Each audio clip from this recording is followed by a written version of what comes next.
Bubuhan Dewan Juri akhirnya menetapkan pemenang lomba tari anak secara daring yang dilaksanakan UPTD Taman Budaya Kalimantan Selatan. Dari 24 peserta yang berasal dari 13 kabupaten wan kota di Kalimantan Selatan, Dewan Juri sebanyak 5 orang ini pun menilai mulai dari koreografer, ekspresi, gerak tari, wan kostum yang sesuai dengan tema yaitu permainan, wan akhirnya menentukan 5 peserta sebagai pemenang. Pemirsa, berikut untuk kabar selengkapnya. Bubuhan Dewan Juri akhirnya menetapkan pemenang lomba tari anak secara daring yang dilaksanakan UPTD Taman Budaya Kalimantan Selatan. Dari 24 peserta yang berasal dari 13 kabupaten wan kota di Kalimantan Selatan, Dewan Juri sebanyak 5 orang ini pun menilai mulai dari koreografer, ekspresi, gerak tari, wan kostum yang sesuai dengan tema yaitu permainan, wan akhirnya menentukan 5 peserta sebagai pemenang jelang tengah hari Senin 30 Juni 2021. Dengan nilai 1248 jatuh kepada MI Negeri 1 Kota Baru. Juara harapan 1 dengan nilai 1280 jeng jeng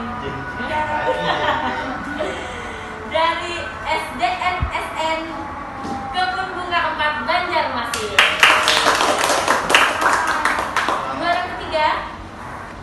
Dengan nilai 1312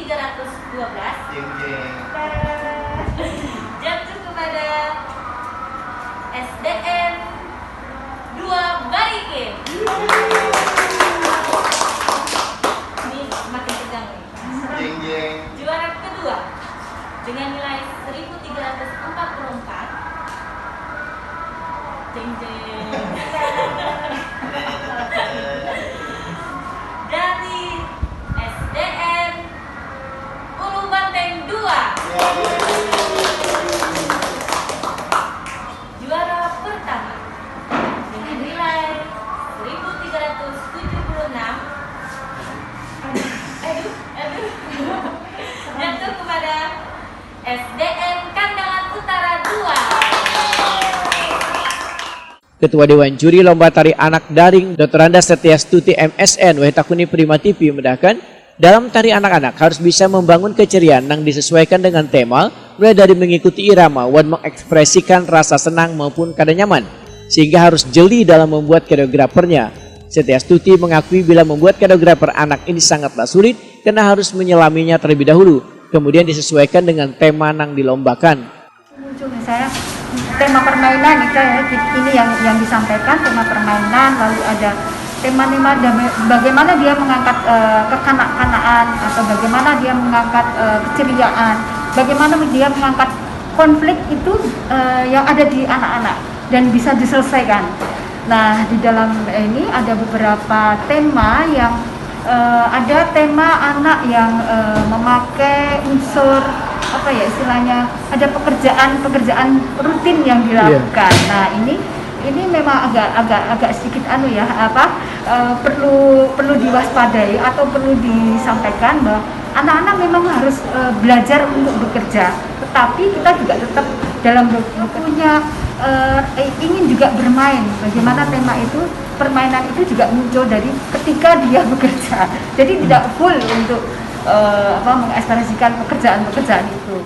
Setiastuti menambahkan, properti dalam tarian anak ini sedikit ribet karena dalam satu properti bisa dijadikan beberapa image tergantung keperluan koreografinya. Tidak hanya satu properti misalnya sarung, tapi bisa dibuat image macam-macam. Ada bisa menjadi permainan kucing-kucingan, bisa membuat boneka, lalu juga ada bermacam-macam yang bisa dijadikan image dari dari koreografi itu. Lalu juga masalah kostum itu tidak ribet ya, pakai sanggulnya tinggi, lalu pakaiannya yang agak membuat berat, padahal itu harusnya anak itu simple, warnanya juga keceriaan, lalu simple. Ada hal-hal yang mereka nyaman untuk menggerakkan atau membuat tema itu menjadi lebih anak-anak. Nah, sementara itu pemenang lomba tari anak secara daring ini untuk juara 1 mendapatkan piala, sertifikat piagam, dan duit tunai 10 juta rupiah, juara 2 8 juta rupiah, juara 3 sebesar 6 juta rupiah, harapan 1 5 juta rupiah, wan harapan 2 4 juta rupiah.